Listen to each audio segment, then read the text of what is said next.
नमस्कार साथियों। मैं अनीता श्रीवास्तव आपका हार्दिक अभिनंदन करती हूँ।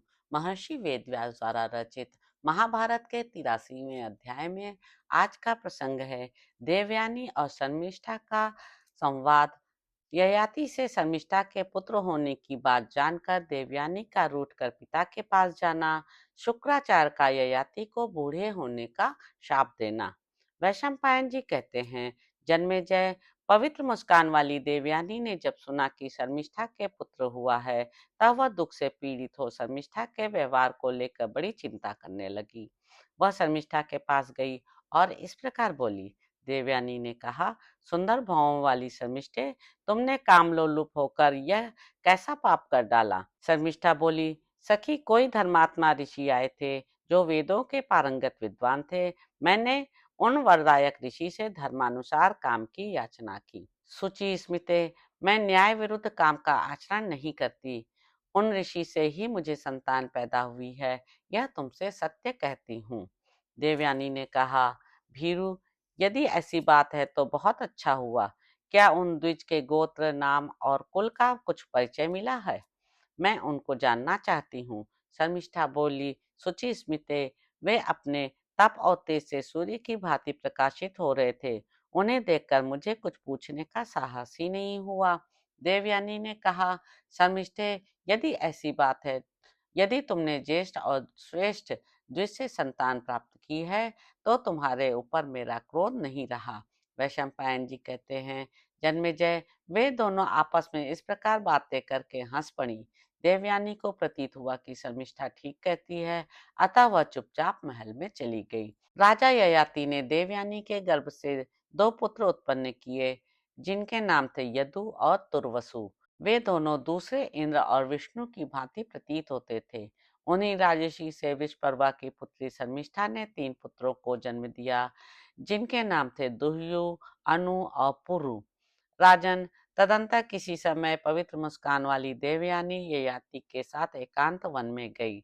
वहां उसने देवताओं के समान सुंदर रूप वाले कुछ बालकों को निर्भय होकर क्रीड़ा करते देखा। उन्हें देखकर आश्चर्यचकित हो वह इस प्रकार बोली। देवयानी ने पूछा, राजन, ये देव बालकों के तुल्य शुभ लक्षण संपन्न कुमार किसके हैं? तेज और रूप में तो ये मुझे आप ही के समान जान पड़ते हैं। वैशंपायन जी कहते हैं, जन्मेजय, राजा से इस प्रकार पूछकर उसने उन कुमारों से प्रश्न किया। देवयानी ने पूछा, बच्चों, तुम्हारे कुल का क्या नाम है? तुम्हारे पिता कौन है? यह मुझे ठीक ठीक बताओ। मैं तुम्हारे पिता का नाम सुनना चाहती हूँ। सुंदरी देवयानी के इस प्रकार पूछने पर उन बालकों ने पिता का परिचय देते हुए तर्जनी अंगुली से उन्हीं निपशेष यात्री को दिखा दिया और शर्मिष्ठा को अपनी माता बताया। वैशंपायन जी कहते हैं, ऐसा कहकर वे सब बालक एक साथ राजा के समीप आ गए, परंतु उस समय देवयानी के निकट राजा ने उनका अभिनंदन नहीं किया, उन्हें गोद में नहीं उठाया। तब वे बालक रोते हुए शर्मिष्ठा के पास चले गए। उनकी बातें सुनकर राजा ययाति लज्जित से हो गए। उन बालकों का राजा के प्रति विशेष प्रेम देखकर देवयानी सारा रहस्य समझ गई और शर्मिष्ठा से इस प्रकार बोली। देवयानी बोली, भामिनी, तुम तो कहती थी मेरे पास कोई ऋषि आया करते हैं। यह बहाना लेकर तुम राजा ययाति को ही अपने पास आने के लिए प्रोत्साहन देती रही। मैंने पहले ही कह दिया था कि तुमने कोई पाप किया है। शर्मिष्ठे, तुमने मेरे अधीन होकर भी मुझे अप्रिय लगने वाला बर्ताव क्यों किया? तुम फिर उसी असुर धर्म पर उतर आई, मुझसे डरती भी नहीं हो। शर्मिष्ठा बोली, मनोहर मुस्कान वाली सखी, मैंने जो ऋषि कहकर अपने स्वामी का परिचय दिया था, सो सत्य ही है। मैं न्याय और धर्म के अनुकूल आचरण करती हूँ, अतः तुमसे नहीं डरती। जब तुमने पति का वरण किया था, उसी समय मैंने भी कर लिया।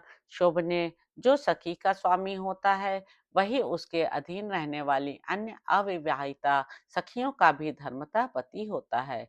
तुम ज्येष्ठ हो, ब्राह्मण की पुत्री हो, अतः मेरे लिए माननीय एवं पूजनीय हो, परंतु ये राजश्री मेरे लिए तुमसे भी अधिक पूजनीय हैं।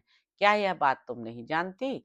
शुभे, तुम्हारे पिता और मेरे गुरु ने हम दोनों को एक ही साथ महाराज की सेवा में समर्पित किया है। तुम्हारे पति और पूजनीय महाराज ययाति भी मुझे पालन करने योग्य मानकर मेरा पोषण करते हैं।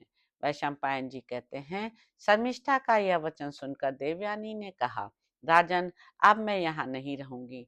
आपने मेरा अत्यंत अप्रिय किया है। ऐसा कहकर तरुणी देवयानी आंखों में आंसू भरकर सरसा उठी और तुरंत ही शुक्राचार्य जी के पास जाने के लिए वहां से चल दी। यह देख उस समय राजा ययाति व्यथित हो गए। वे व्याकुल हो देवयानी को समझाते हुए उसके पीछे पीछे गए, किंतु वह नहीं लौटी। उसकी आंखें क्रोध से लाल हो रही थीं। वह राजा से कुछ बोलकर केवल नेत्रों से आंसू बहाए जाती थी। कुछ ही देर में वह कवि पुत्र शुक्राचार्य के पास जा पहुंची। पिता को देखते ही वह प्रणाम करके उनके सामने खड़ी हो गई। तदंतर राजा ययाति ने भी शुक्राचार्य की वंदना की।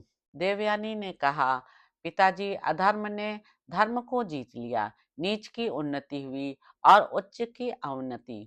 विश्वपर्वा की पुत्री शर्मिष्ठा मुझे लांग कर आगे बढ़ गई। इन महाराज ययाति से ही उसके 3 पुत्र हुए हैं, किंतु तात मुझ भागहीना के 2 ही पुत्र हुए हैं। यह मैं आपसे ठीक बता रही हूँ।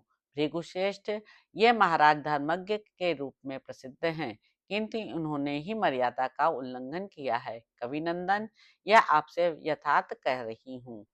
शुक्राचार्य ने कहा, महाराज, तुमने धर्मज्ञ होकर भी अधर्म को प्रिय मानकर उसका आचरण किया है, इसलिए जिसको जीतना कठिन है वह वृद्धावस्था तुम्हें शीघ्र ही धर दबाएगी। ययाति बोले, भगवान दानव राज की पुत्री मुझसे ऋतुदान मांग रही थी, अतः मैंने धर्म सम्मत मानकर यह कार्य किया, किसी दूसरे विचार से नहीं। ब्राह्मण, जो पुरुष न्याय युक्त ऋतु की याचना करने वाली स्त्री को ऋतुदान नहीं देता, वह ब्रह्मवादी विद्वानों द्वारा भ्रूण हत्या करने वाला कहा जाता है। जो न्याय सम्मत कामना से युक्त गम्या स्त्री के द्वारा एकांत में प्रार्थना करने पर उसके साथ समागम नहीं करता, वह धर्मशास्त्र में विद्वानों द्वारा गर्भ की हत्या करने वाला बताया जाता है। ब्राह्मण, मेरा यह व्रत है कि मुझसे जो कोई भी जो वस्तु मांगे उसे वह अवश्य दे दूंगा। आप ही के द्वारा मुझे सौंपी हुई शर्मिष्ठा इस जगत में दूसरे किसी पुरुष को अपना पति बनाना नहीं चाहती थी, अतः उसकी इच्छा पूर्ण करना धर्म समझकर मैंने वैसा ही किया। आप इसके लिए मुझे क्षमा करें। भृगुश्रेष्ठ, इन्हीं सब कारणों का विचार करके अधर्म के भय से उद्विग्न हो मैं शर्मिष्ठा के पास गया था। शुक्राचार्य ने कहा, राजन, तुम्हें इस विषय में मेरे आदेश की भी प्रतीक्षा करनी चाहिए थी, क्योंकि तुम मेरे अधीन हो। नहुषनंदन, धर्म में मिथ्या आचरण करने वाले पुरुष को चोरी का पाप लगता है। वैशंपायन जी कहते हैं, क्रोध में भरे हुए शुक्राचार्य के शाप देने पर नहुषनंदन राजा ययाति उसी समय पूर्वावस्था का परित्याग करके तत्काल बूढ़े हो गए। ययाति बोले, भृगुश्रेष्ठ, मैं देवयानी के साथ युवावस्था में रहकर तृप्त नहीं हो सका हूँ, अतः ब्राह्मण, मुझ पर ऐसी कृपा कीजिए जिससे यह बुढ़ापा मेरे शरीर में प्रवेश न करे। शुक्राचार्य ने कहा, भूमिपाल, मैं झूठ नहीं बोलता, बूढ़े तो तुम हो ही गए, किंतु तुम्हें इतनी सुविधा देता हूँ कि यदि चाहो तो किसी दूसरे से जवानी लेकर इस बुढ़ापा को उसके शरीर में डाल सकते हो। ययाति बोले, मेरा जो पुत्र अपनी युवावस्था मुझे दे, वही पुण्य और कीर्ति का भागी होने के साथ ही मेरे राज्य का भी भागी हो। आप इसका अनुमोदन करें। शुक्राचार्य ने कहा, नहुषनंदन, तुम भक्ति भाव से मेरा चिंतन करके अपने वृद्धावस्था का इच्छानुसार दूसरे के शरीर में संचार कर सकोगे। उस दशा में तुम्हें पाप भी नहीं लगेगा। जो पुत्र तुम्हें अपनी अवस्था दे देगा वही राजा होगा, साथ ही दीर्घायु, यशस्वी तथा अनेक संतानों से युक्त होगा। तो इस प्रकार साथियों, आदि पर्व के अंतर्गत संभव पर्व में ययाति उपाख्यान विषयक 83वां अध्याय पूरा हुआ। इसके अगले अंक में आप जानेंगे कि ययाति का अपने पुत्र यदु, तुर्वसु, दुह्यु और अनु से अपनी युवावस्था देकर वृद्धावस्था लेने के लिए आग्रह और उनके अस्वीकार करने पर उन्हें शाप देना, फिर अपने पुत्र पुरु को जरावस्था देकर उनकी युवावस्था लेना तथा उन्हें वर प्रदान करना। तो अब आपसे अगले अंक में मुलाकात होगी। मेरे YouTube चैनल संवाद विद अनीता को लाइक करें, शेयर करें, सब्सक्राइब करें। धन्यवाद साथियों।